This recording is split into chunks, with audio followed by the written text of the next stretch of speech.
Good morning, everybody. Good morning. And also to the online folks, good morning to you too, taking the time to watching and listening. So again, thank you for inviting me here again today. It is always a pleasure to come up with spiritual insights from my life experiences and share how I move forward, and perhaps you can relate. So let's jump right into it, shall we? Who here has been hurt before by something that someone else said or did or is still doing? So look around the room. You know, we are not alone. Isn't that cool? I think that's astounding always when I get to see that. The reasons are perhaps not even similar. However, the reactions are very close. Feelings of confusion, hurt, betrayal, and definitely anger, and sometimes even hatred. All these are normal reactions. However, when we are keeping a strong hold on them, we become resentful and bitter. Therefore, we want to do our utmost best to let them go. Now, I understand that some things are harder to let go of than others. I want you to make one thing perfectly clear. We are talking about the spiritual realm here. I'm leaving the areas that rightfully belong to therapists to the appropriate professionals. If you had an experience of trauma in your life, you may want to talk to a psychiatrist or a psychologist. Here in the spiritual centers like Unity, we go from the premise that we are all whole, perfect, and complete, exactly as we are.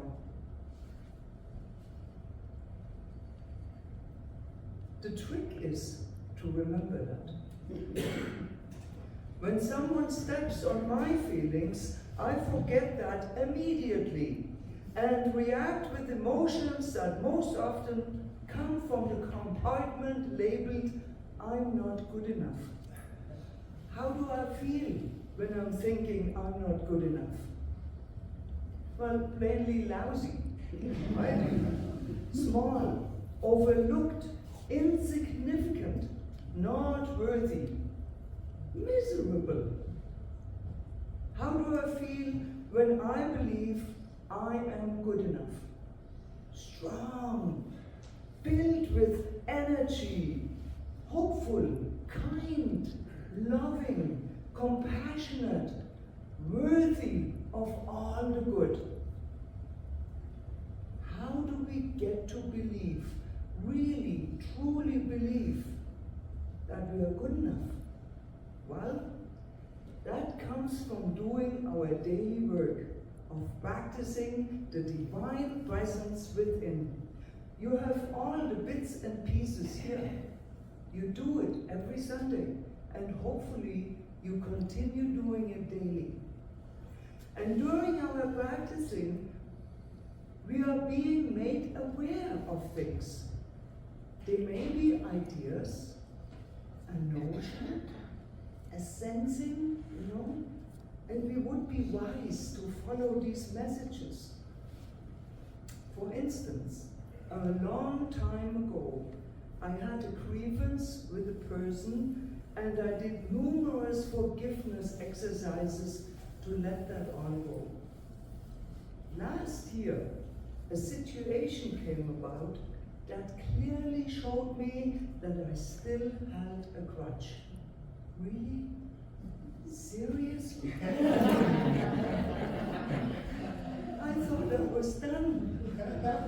Good thing I could talk it out with a friend, and we got really into it, letting that muggy old emotional mess come up to the surface, it wasn't pretty. We said things that cannot be repeated in public. You might call it a bitching session.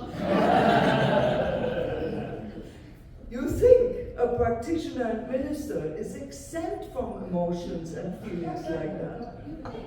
You might think we have it all figured out. Well, I'm here to tell you this is not so. I wish it was. However, my training is very helpful, and without it, I may have missed the opportunity to look at the old situation with new eyes. And when I did that, I had to admit, I could see that something good did come from that old situation. And then still last year, a few days later, after my realization that I'm holding a crutch, the person got hurt. And I saw the pain and discomfort the person experienced, the fear, the worry, and suddenly I was able to feel compassion. I did a couple of more exercises, talking to my practitioner about it, and asked for treatment, and I included that person in the year-end burning bowl ceremony, and that cleared the channel, and I feel free. I hope for a long time. Free of the burden of carrying resentment. I deserve to live a free life. And so do you. And that's what inspired me to talk about forgiveness. I want you to know that freedom through forgiveness is absolutely possible. However, one ingredient is necessary to make this work. Here comes the polar bear plunge. Are you ready? The ingredient that makes forgiveness possible is that you must surrender. What is there to surrender, you wonder? You must surrender the belief that you are right. Wow, that's a big one. What do you mean? I'm the victim here. It was done to me. Wrong was done to me. Why should I surrender? Yes, you got good questions. The best answer to that is from Nelson Mandela. He says, as I walked out the door toward my freedom, I knew that if I did not leave all the anger, hatred, and bitterness behind, that I would still be in prison. You see, if we don't let go of crutch, the burden, the bitterness, the anger, who is the recipient of these harmful emotions? Not the person that we have had an issue with. Have you noticed? They're walking around happy and carrying on as though nothing has happened. Doesn't that just want to make you cringe? So who is in pain? The one that is holding emotions. It would be you. It would be me. Why wouldn't we want to let that go? Is there perhaps a payoff? That I'm on some level in my consciousness think I need to hang on to. For instance, does the anger make me feel taller? Am I more visible when I hate? Does keeping my opinion increase my worthiness? One thing to realize here is that the feelings of our payoffs they are all short-lived and are sure not our true selves. It might be a good idea to contemplate that. We know logically that we are made of God and that we are therefore all that God is. God is, I am. Beauty, joy, light, love, life, peace, power, wisdom, right? Those are the main qualities God is. And we are that.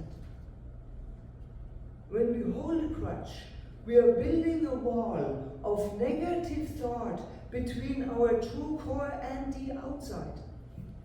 What that means is we might know who we are inside. However, the wall does not let our inside reflect to the outside.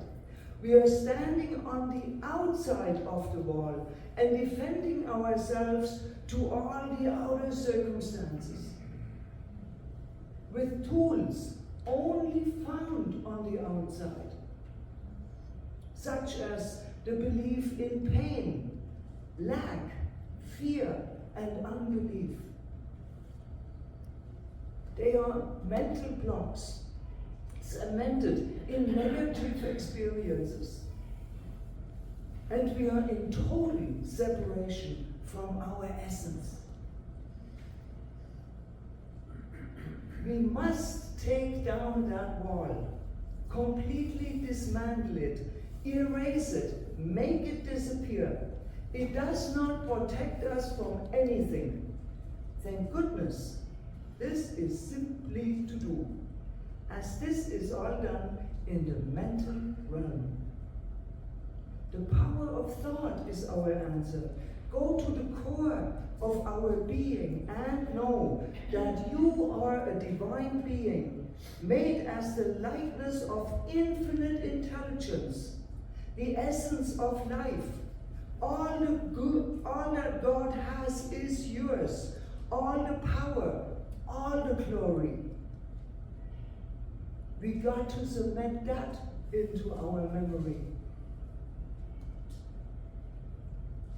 And for the purpose of reconnecting with our divine source, I'd like to share a prayer treatment from the book This Thing Called You by Ernest Holmes. If you have the book, it's on page 172. If you would like to close your eyes and go within and let the words join your consciousness. Today I realize that the Spirit incarnated in me, God as my own being, constitutes the only reality I have. Today I am opening my consciousness to a realization of the living Christ, the eternal sonship of the everlasting Father.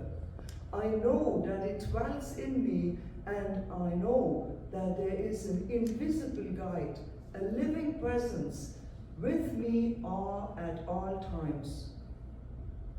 With complete simplicity and directness, I recognize my divine center. There is one life in and through all.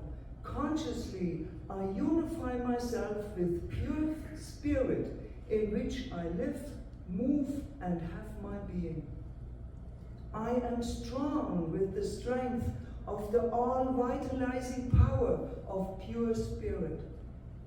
I am sustained by divine energy which flows through me as radiant health and vitality. Every cell of my being responds to this divine presence. I completely surrender to it.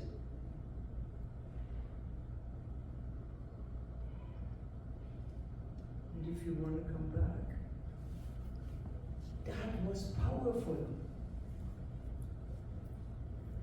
When I saw that person of my displeasure in pain, I was able to soften and let the wall come down. I want to be free. I want to live a life of joy, love, and peace. Even the people in our lives that haunt us are the expressions of God. Have you thought about that? They too deserve to live a life of freedom. Maybe they have built a wall and are standing in front of it, thinking that they need to defend their inner vulnerabilities, not knowing who they really are. The work that needs to be done to surrender is an individual choice, an individual communication with God. Nobody can tell them what to do. The goal is to stay connected to our true power. Because I put this wall up in the first place and I recognized it, I knew I needed to forgive myself for it. To ask for forgiveness is also, to some of us, a polar bear plunge. Right? Oh my goodness. And because I don't expect you to remember that long treatment that I read to you, I thought we end today's message by doing a forgiveness practice together. By saying this beautiful and powerful Hawaiian prayer, Ho'oponopono. Maybe I pronounced that wrong. Look it up on the internet. It has deep meaning and it is very simple. So would you put your hands on your center and bring to mind something that you would like to forgive yourself for. Just a little thing, doesn't have to be big. And please repeat after me. I'm sorry. I'm sorry. Please forgive me. Please forgive me. Thank you. Thank you. I love you. I love you.